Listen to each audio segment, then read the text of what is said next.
The alarm did not sound like an alarm. It sounded like the whole ship had taken one sharp breath and forgotten how to let it out. I was standing on the bridge of the Meridian when the sensors lit up red, then white, then a color I did not have a name for. 300 ships. Not drifting, not exploring. Arranged in a shape that only makes sense if you already know how the fight is going to end. My name is Ethan Bell. I was 26 years old, and up until that moment, the worst thing I had ever seen on a sensor screen was a solar storm warning. Now I was watching a crescent of alien warships fold into orbit around the only planet I had ever called home, and my hands were shaking so hard, I had to grip the edge of my console just to stay upright. Commander Grant did not look afraid. That was the first strange thing. He stood with his arms behind his back, watching the same screen I was watching, and his face held the same expression he wore when reviewing a supply manifest. Calm, almost bored. "Sir," I said, because someone had to say something, "that's the entire Calthasi war fleet." "I know," he said. "They're not slowing down." "I know that too." Around us, the bridge crew moved with a strange, practiced quiet. No one was screaming orders. No one was running. Officers who had trained beside me for years were calmly logging telemetry, adjusting shields, checking status boards like this was a drill we had rehearsed 100 times. Except I had never rehearsed this. I had never even heard of a drill like this. "Sir," I said again, quieter this time, "should I be scared right now?" Commander Grant finally looked at me. There was something in his eyes I would spend the rest of my life trying to describe. Not fear, not excitement, something closer to patience. "Ask me again in 10 minutes, he said. The alien fleet crossed the orbit of the outer moon stations without firing a single shot. That in itself was strange. Every simulation I had ever studied about first contact assumed violence would come immediately, without warning, without a moment to think. Instead, the Calthasi ships simply arrived, spread into their crescent, and stopped, waiting, confident, as if they already knew there was nothing on this side of the solar system that could trouble them. A voice came through on an open channel, translated by systems humanity had captured years earlier and never fully explained to the public. The voice was flat, layered with a strange echo, like 3 throats speaking at once. "People of Earth, your world is now within the authority of the Calthasi Dominion. Resistance has never once succeeded against us in recorded memory. Lower your defenses and prepare to receive terms." I looked at Commander Grant, expecting him to give an order. Instead, he simply nodded to the communications officer beside him, a young woman named Claire Whitfield who I had trained with 2 years earlier. Her fingers moved fast, confident, like she had done this exact thing before in some private rehearsal none of us had been told about. Then something appeared on the long-range scope that made every conversation on the bridge stop at once. A single ship. Small compared to the alien crescent, old in design, unmarked by any registry I recognized, drifted silently into the space between the Calthasi fleet and Earth. It did not broadcast a warning. It did not raise shields in a dramatic show of strength. It simply moved into position, calm and certain, like it had been waiting for this exact moment for a very long time. "Identify that vessel," Commander Grant said, and for the first time, I heard something new in his voice. Not surprise. Anticipation. Claire's hands moved across her console. Her eyes widened slightly. "Sir, that ship isn't in any current fleet registry. But the transponder code, it matches an old decommissioned pattern, one that hasn't been active in years." "Then it isn't decommissioned," Grant said quietly. "It's been waiting." The unknown ship opened a channel, not to Earth, not to the Meridian, directly to the alien fleet. Every screen on our bridge that could display outgoing communication lit up with the same 3 words, translated instantly into a dozen human languages, and, judging by the sudden pause across the enemy formation, into their language as well. "You're too late." For a long moment, nothing happened. No ship moved, no weapon charged.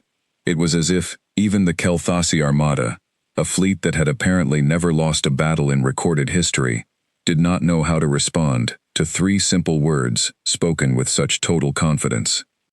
I turned to Commander Grant, my mouth dry. "Sir, what does that mean?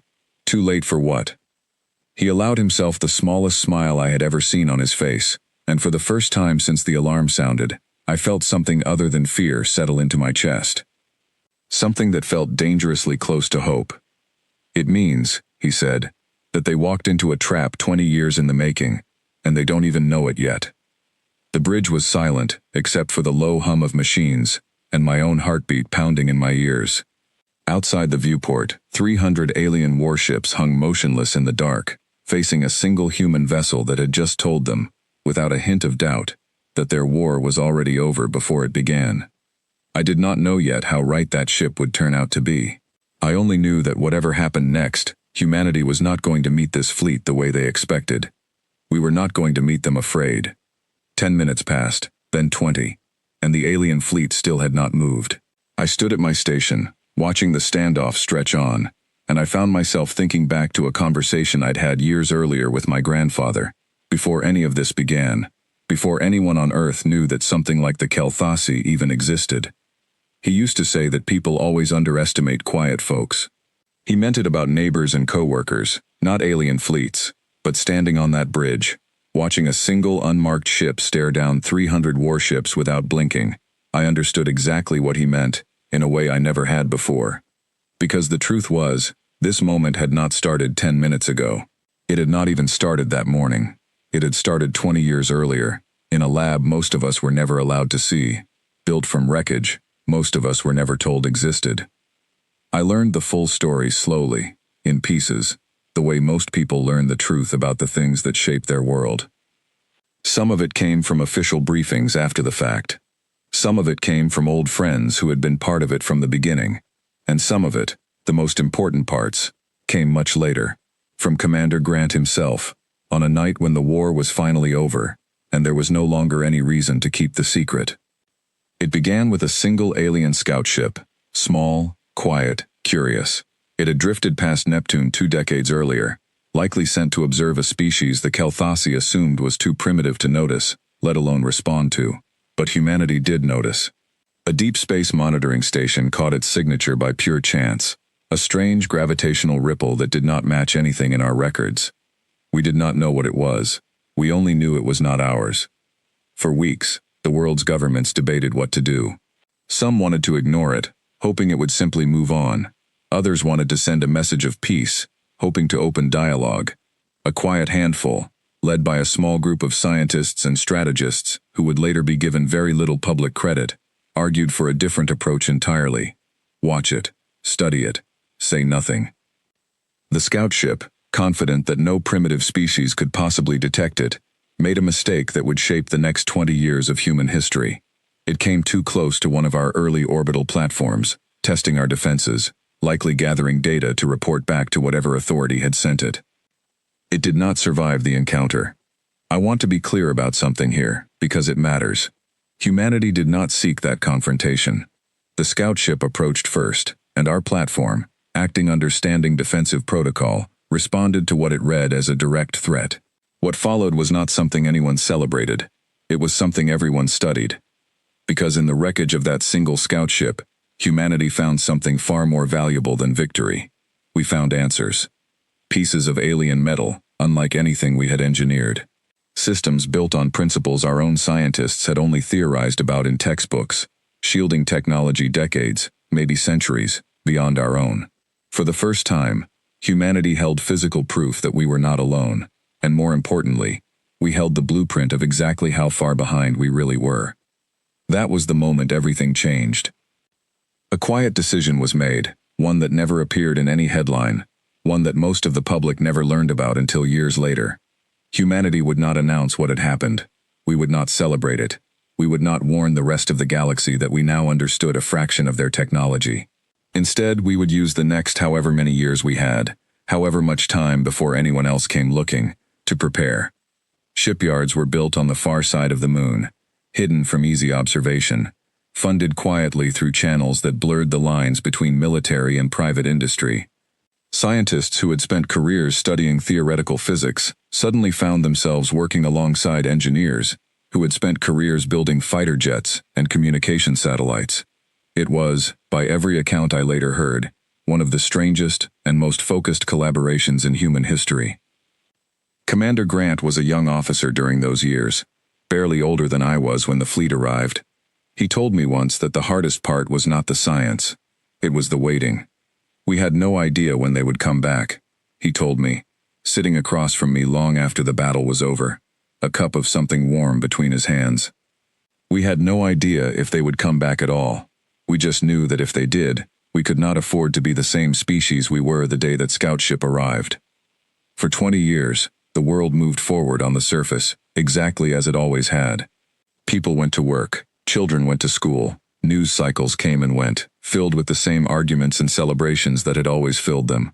Nobody outside a very small, very quiet circle knew that beneath the surface of ordinary life, something enormous was being built. We learned how to read alien shielding patterns from salvaged fragments, spending years understanding not just what the shields did, but why they worked, until eventually, painstakingly, we found weaknesses buried in their design. We learned how to build engines that mimicked the scout ship's method of travel, refining it, testing it, until human ships could vanish from long-range sensors, the same way the scout ship briefly had before its destruction. We learned patience, because patience was the only advantage a young species could hold against one that had been expanding across the stars for longer than human civilization had existed. Somewhere in those years, a program began that most people, even within the military, were never told about. A fleet built not for parades or public confidence, but for exactly one purpose. A fleet meant to remain hidden until the day the Kelthasi, or whoever else eventually came, returned to finish what that scout ship had started. Commander Grant was assigned to that fleet in its earliest years, barely more than a junior officer himself, chosen for reasons he said he never fully understood until much later. He rose through its ranks quietly, the same way the fleet itself grew, without announcement, without celebration, simply another sailor doing his job in a program that officially did not exist. We used to joke that we were building a message, he told me. Not a fleet, a message, something that would say, the next time you come here thinking we're still the same species you found 20 years ago, you're wrong. I asked him once, sitting there long after the danger had passed, whether he had ever doubted it would work. Whether, somewhere in those long years of secret construction, he had wondered if it was all for nothing, built for an enemy who might never return. He was quiet for a long moment before answering. Every single day, he said, but doubt didn't change what we needed to do. It just made us work harder to make sure that if they did come back, we would not be caught standing still. That, I came to understand, was the true story behind the ship that had appeared in our path that day, unmarked and unafraid, telling 300 warships that they were too late. It was not one vessel built overnight in a panic. It was the visible piece of a much larger promise, 20 years in the making, hidden beneath ordinary life the entire time most of us went about our days never suspecting a thing. Back on the bridge, as the standoff between the lone ship and the alien crescent stretched into its 25th minute, I finally understood why none of the senior officers around me looked afraid. They had spent years preparing for exactly this moment. Some of them, like Commander Grant, had spent their entire careers waiting for it. I was young. I had trained hard, studied every simulation, memorized every protocol, but I realized standing there that I had only ever prepared for the version of this moment that showed up in textbooks, the version where humanity discovers we are not alone, and reacts with fear, confusion, maybe desperate resistance. Nobody had told me the truth, that somewhere behind the official history, behind the headlines and the treaties and the quiet decades of ordinary life, a much older story had already been unfolding, one where humanity had been preparing not to survive contact, but to answer it. Claire's voice cut through my thoughts, tight with focus. Sir, the alien fleet is repositioning. Commander Grant did not look concerned. If anything, his expression sharpened into something closer to readiness. Good, he said. Let's see if they've figured out what that ship really is yet. I turned back to the viewport, my heart pounding, watching as 300 warships, that had never lost a war in recorded memory, began, for the first time, to hesitate. The Kelthasi commander's voice returned to the open channel, and this time, it had lost the flat confidence from before. There was still power in it, still the weight of a species that had never known defeat, but underneath that weight was something new, a question, and questions were not something a fleet like that was used to asking. Unknown vessel, the voice said, identify yourself and your intentions. One ship cannot stand against this fleet. The reply came not from the small ship itself, but from a voice I recognized instantly, because it belonged to the woman standing 3 consoles down from me. Claire Whitfield opened a return channel, her expression calm in a way that made my skin prickle, and let the silence stretch just long enough to matter before she spoke. "You're right," she said. "One ship can't." For a moment, nothing happened. Then the sensors screamed. I have relived that moment more times than I can count, and I still find it hard to describe accurately. One instant, the small unmarked ship was alone in the black, facing down an armada that outnumbered it 300 to 1. The next instant, my console flooded with contact after contact, appearing not gradually, not one at a time, but all at once, as if a curtain had been pulled back on a stage that had been fully set the entire time. 12 locations, 12 points around the alien crescent formation, each one revealing not a single ship, but clusters of them, decloaking in perfect, practiced silence, engines dark, until the exact moment they no longer needed to hide. "Report," Commander Grant said, his voice level despite the chaos exploding across every screen on the bridge. "Sir," I said, my voice cracking slightly before I forced it steady. I'm reading 40, no, 50 additional signatures. They just appeared out of nowhere. They were there the whole time." Grant nodded slowly, and for the first time, I saw something close to satisfaction cross his face. "Cloaked fleet," he said, more to himself than to me, "positioned around their formation before they ever arrived in system. 20 years, and they still walked right into it." I stared at the screen, trying to make sense of what I was seeing. The ships surrounding the Kelthasi crescent were not identical to the lone vessel that had first appeared. Some were larger, built for sustained engagement.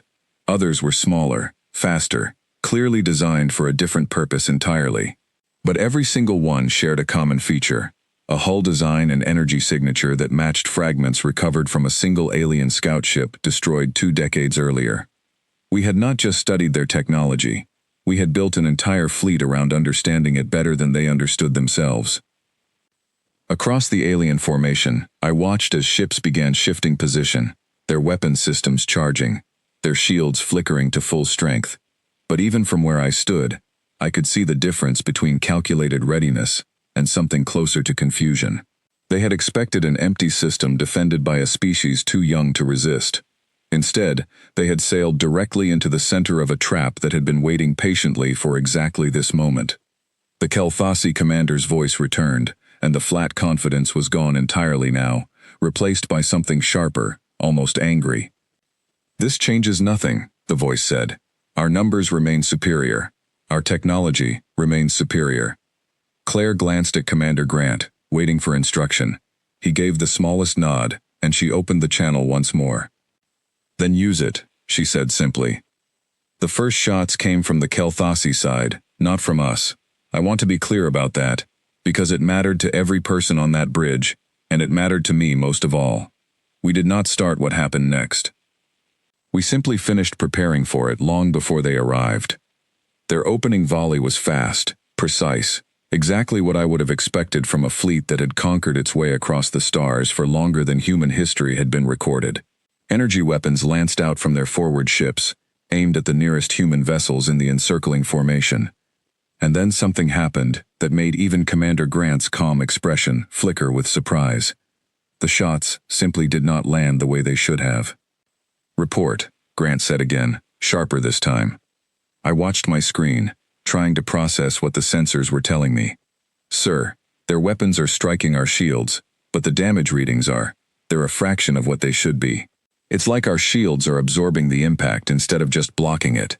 Claire's fingers moved rapidly across her console, cross-referencing data I did not have clearance to see in real time, but her voice carried the same disbelief I felt. "They're using a resonance frequency," she said. "Their weapons are built to overwhelm shields through repeated frequency matching. But our shields aren't static. They're adaptive. They shift the moment they detect a matching pattern." Commander Grant allowed himself a small, tired smile, the kind of smile that comes only after years of work, finally proving itself worth the wait. 20 years, he said quietly, spent learning exactly how their weapons work, and exactly how to make sure they never worked against us the same way twice. I looked back at the viewport, watching the battle unfold in silence, broken only by the low hum of the bridge systems and the occasional clipped report from stations around me. The Kelthasi fleet, so certain of victory only minutes earlier, was now firing volley after volley into a formation that simply refused to fall the way it should have. Their ships began adjusting tactics, shifting formation, attempting maneuvers that had likely worked against 100 other species across 1,000 other battles.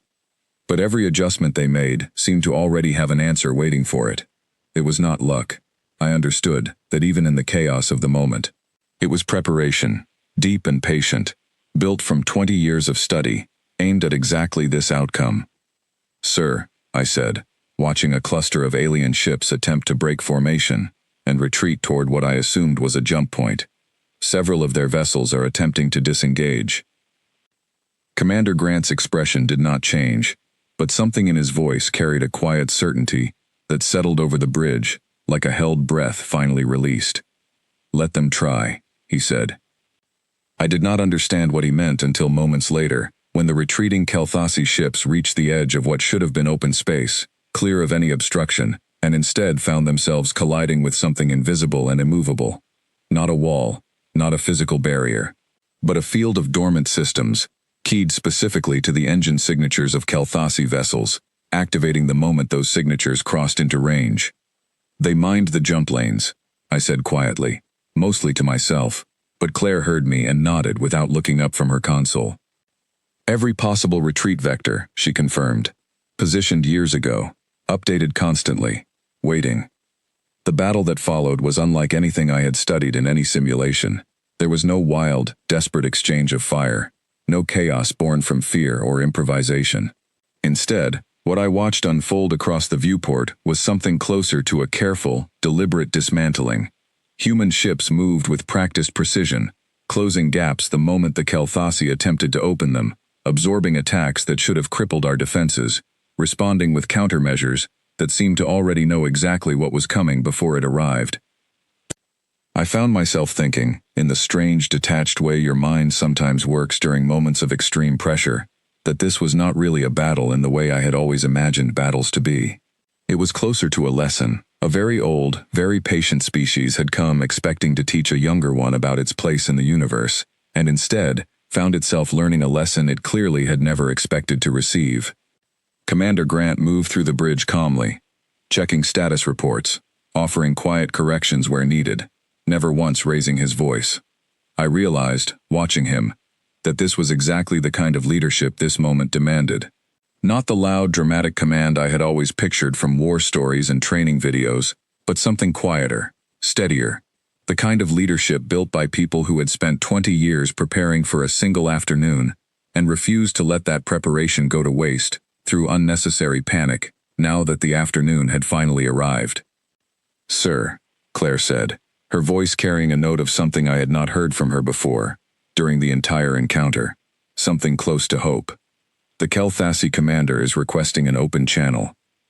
Commander Grant nodded slowly. "Let's hear what they have to say now." The voice that returned to our bridge no longer carried the flat, layered confidence from the beginning of the encounter. It was quieter, careful, the voice of someone, or something, recalculating everything it had believed to be true only an hour earlier. "Your species," the voice said slowly, "was not meant to be capable of this."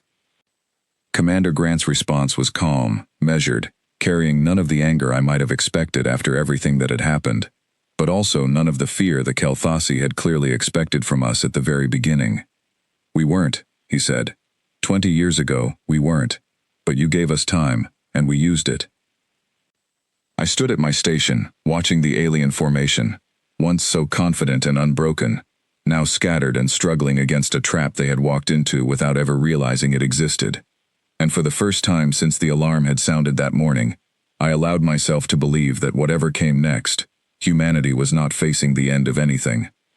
We were facing the beginning of something the galaxy had never seen before, and had clearly never prepared for.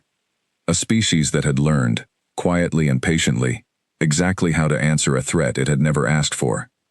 The battle had entered its second hour by the time the Kelthasi formation truly began to break apart, And I remember thinking, somewhere in the back of my mind, how strange it was that something this enormous could unfold with so little of the chaos I had always imagined.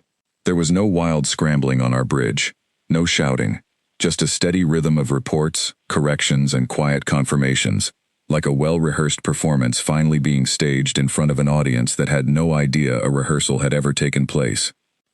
"Sir, 3 more enemy vessels attempting to break toward the outer jump corridor," Claire reported, her voice steady, despite the tension threading through every word on the bridge. "Let the corridor do its work," Commander Grant replied. I had learned, over the last 2 hours, exactly what that meant. Every possible route away from Earth had been prepared long before the Kelthasi fleet ever arrived, not with weapons meant to destroy, but with systems designed to disable, trap, and hold. Grant had explained it to me quietly during a brief lull earlier in the encounter, his voice carrying none of the pride I might have expected from someone revealing a plan that had clearly succeeded exactly as intended. "We didn't build this to kill an entire species," he had said. "We built it to make sure that whoever came here understood, without any doubt, that Earth was no longer an easy target. There's a difference between winning a fight and simply making sure the fight never needed to happen the way they expected." I thought about that as I watched 3 Kelthasi ships attempt their escape, only to find their engines suddenly failing, their systems locking beneath the influence of technology built specifically to recognize their signatures. One by one, the fleeing vessels drifted to a halt, still intact, still whole, but no longer capable of continuing the fight or retreating from it. The Kelthasi commander's voice returned again, and this time there was no anger in it at all, only something closer to exhaustion, layered beneath the strange echo of the translation systems. "How long," the voice asked, "have you been preparing this?" Commander Grant did not answer immediately. He glanced toward Claire, who nodded once, confirming something on her console before he finally spoke. "Long enough to make sure this conversation happened on our terms, not yours." There was a pause on the other end of the channel, long enough that I began to wonder if the connection had failed. Then the voice returned, quieter still. "Our fleet has not lost an engagement in recorded memory. We were told this system held nothing capable of resisting us." "You were told wrong," Grant said simply. I watched the sensor readouts continue to shift, as more Kelthasi ships found themselves disabled, boxed in by systems that had clearly been refined and tested over years, rather than thrown together in a moment of panic. It struck me, watching this unfold, that there was something almost merciful in how carefully this had all been designed.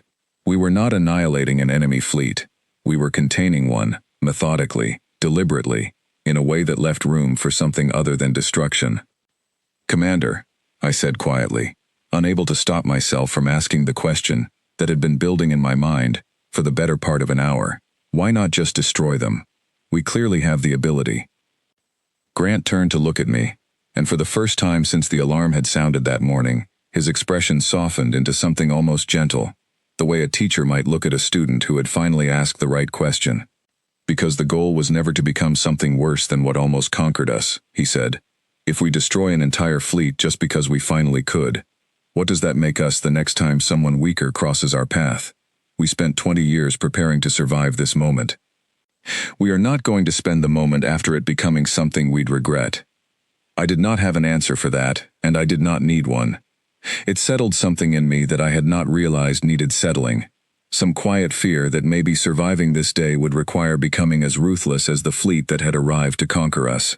Watching Grant's calm, deliberate restraint in the middle of overwhelming advantage taught me something I would carry with me long after that day ended. Strength, real strength, was not measured only by what you were capable of doing. It was measured by what you chose not to do, even when you could. The Kelthasi flagship, the largest vessel in their formation, and clearly the source of the voice we had been speaking with throughout the encounter, attempted one final maneuver. It broke from the remains of its shattered formation and made a desperate run, not toward escape, but directly toward Earth itself, as if some final calculation had determined that reaching the planet itself might still salvage something from the encounter. "Sir," I said, my voice tightening despite my best effort to stay calm, "the flagship is changing course. It's heading directly for Earth orbit." Commander Grant's expression did not change, but his voice carried a new sharpness, the first true urgency I had heard from him since the alarm first sounded. "Intercept," he said, "full formation." What followed was the only moment of the entire encounter that felt, to me, like the battles I had always imagined as a child, watching old recordings of historical conflicts. Human ships moved in coordinated response, closing the distance between the fleeing flagship and the planet it seemed determined to reach, weapon systems locking on, with a precision that spoke to years of preparation rather than a single desperate improvisation. The flagship's shields, already weakened from the earlier engagement, could not withstand the concentrated response. I watched on the viewport as its forward momentum slowed, then stopped entirely, its systems overwhelmed not by destructive force, but by the same disabling technology that had already claimed a dozen other vessels throughout the encounter. Silence fell across the bridge as the largest ship in the Kelthasi fleet drifted to a halt, whole, intact, but utterly incapable of continuing either its attack or its retreat. Commander Grant exhaled slowly, and for the first time since the alien fleet had entered orbit, I saw something in his posture that looked almost like relief. "Status of remaining enemy vessels," he said. Claire's fingers moved across her console, compiling the final tally of an engagement that had begun with 300 confident warships and ended, less than 3 hours later, with a fleet scattered, disabled, and utterly unable to continue the fight they had arrived expecting to win easily. "Sir," she said, 241 vessels disabled and contained. The remaining 59 attempted early retreat and were caught in the outer jump corridor defenses. No hostile ship remains capable of continuing engagement." "And our losses?" Grant asked, his voice carrying a weight that told me this question mattered to him more than any tactical outcome the battle had produced. "Minimal, sir," Claire said. "A handful of damaged systems. No lost vessels. No lost lives." I felt something in my chest loosen at those words, a tension I had been carrying since the moment the alarm first sounded, finally allowing itself to ease. 20 years of quiet preparation, built in secret, hidden from the ordinary rhythms of daily life, had produced exactly the outcome it was designed for. Not a desperate, costly victory bought with everything we had. A controlled, deliberate demonstration that humanity was no longer the species the Kelthasi believed they were arriving to conquer. Commander Grant turned to address the bridge, and though his voice remained steady, I could hear something new in it, something that sounded almost like pride, carefully restrained but present all the same. "Prepare a boarding party for the flagship," he said. "It's time we had a real conversation with whoever is in command over there." I looked out at the viewport one final time, before returning to my station, watching the disabled Kelthasi armada hang motionless against the black, a fleet that had never known defeat, now drifting in silent testimony to exactly how wrong that assumption had been. Whatever happened next, I understood that the story of this day would not be remembered as the moment Earth barely survived an invasion.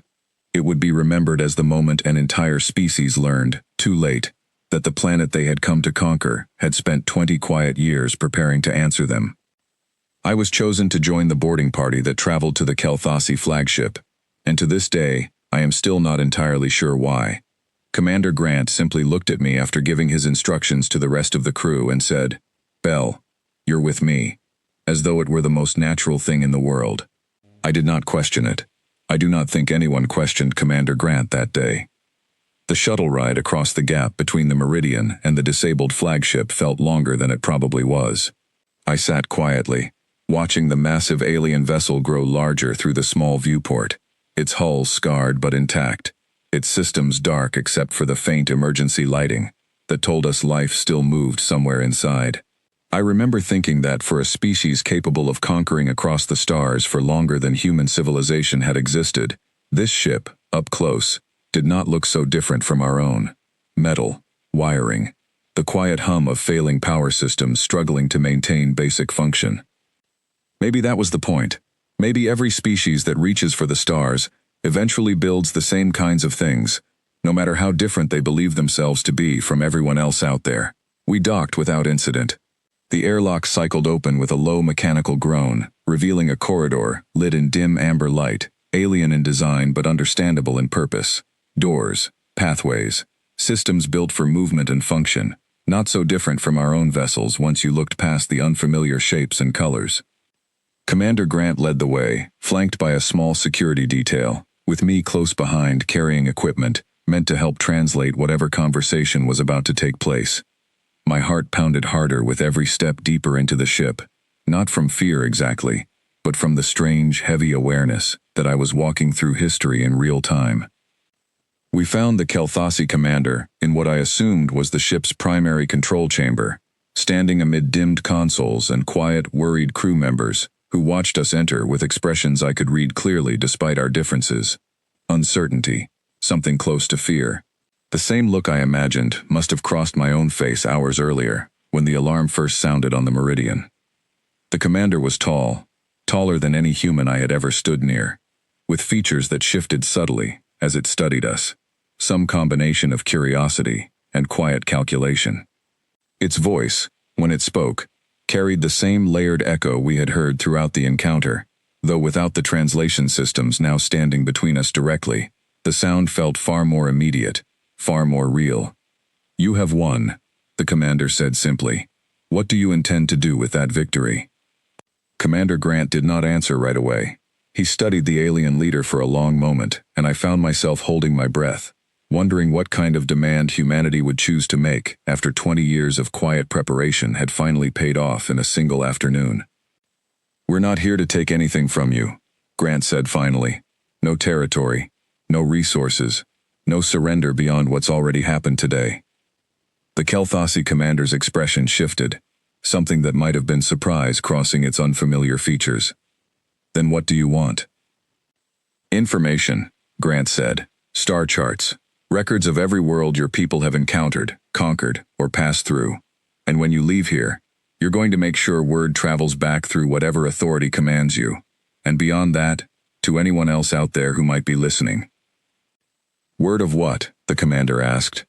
Grant's voice remained level, but I heard something steady and certain beneath it, a quiet confidence built from 20 years of patient work, finally allowed to speak plainly. "That Earth is no longer the world you thought you found," he said.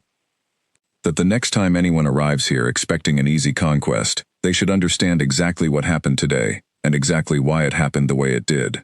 The alien commander studied him for a long moment, and something in its posture shifted, a kind of weary acknowledgement passing across features I still could not fully read. "You could have destroyed us," it said. "You chose not to. Why?" I watched Commander Grant carefully, curious myself what answer he would give, even though I already suspected I knew. "Because destroying you wouldn't have proven anything about our strength," Grant said. "It would have only proven what we were afraid of becoming. We spent 20 years learning how to defend what matters to us. We didn't spend that time learning how to become something worse than the threat we were preparing for."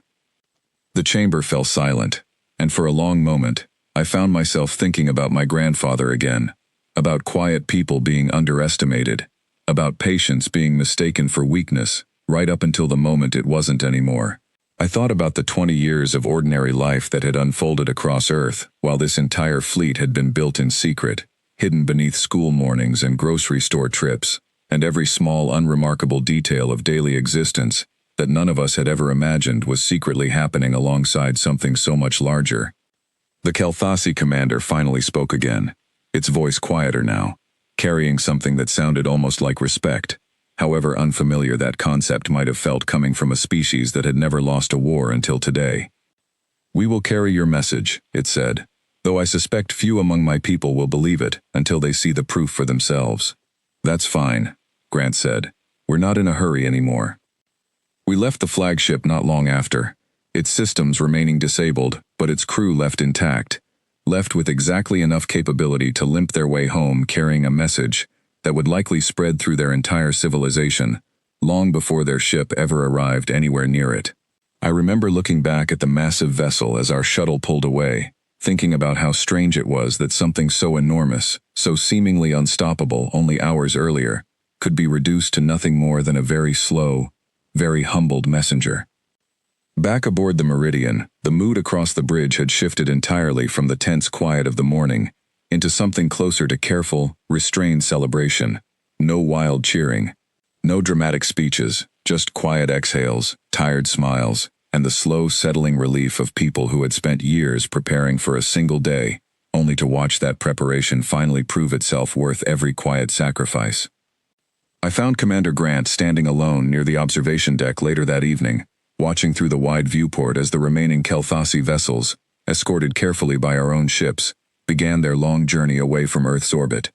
Neither of us spoke for a long while. There did not seem to be anything left that needed saying out loud. Finally, I broke the silence. "Sir, can I ask you something?" He glanced at me, the faintest trace of amusement crossing his tired face. "You've asked me plenty today already, Belle. What's one more? Do you think they'll come back? Or someone else like them?" Grant considered the question carefully before answering, his eyes still fixed on the retreating alien fleet drifting slowly into the dark. "Probably," he said. "The universe is a big place, and we've only just proven that we're worth noticing. That tends to attract attention, one way or another. Are we ready for that?" He turned to look at me fully then, and something in his expression carried the same quiet confidence I had first noticed on the bridge that morning, back when 300 warships had entered orbit, and none of the senior officers around me had seemed afraid. "We will be," he said, "because now we know something we didn't know 20 years ago. We know that patience, real patience, quiet and unglamorous, and built without applause, can outlast even the most confident enemy in the galaxy." I thought about that for a long time after, long after the Kelthasi fleet had vanished entirely from our sensors, long after life on Earth slowly began returning to something resembling normal, filled once again with ordinary mornings and ordinary conversations that no longer felt quite so ordinary anymore, not to those of us who had stood on that bridge and watched history quietly rewrite itself in a single afternoon. The story of that day spread eventually, carefully released to the public in pieces, shaped by people far above my rank, into something the world could understand without panic. Most people who did not serve alongside us that day remember it simply as the moment Earth survived an invasion no one saw coming. But those of us who were there remember it differently. We remember it as the moment 3 simple words, spoken calmly into an open channel by a single unmarked ship, revealed a truth the entire galaxy would eventually have to reckon with. "You're too late." Not because humanity had built the biggest fleet, or the most powerful weapons, or claimed some grand destiny written across the stars, but because somewhere in the quiet stretch of 20 ordinary years, while the rest of the galaxy assumed we were still exactly the same species that had first been discovered drifting through our own small corner of space, we had already decided who we were going to become. And when the moment finally arrived, we were not caught standing still. We were simply, quietly, patiently, ready.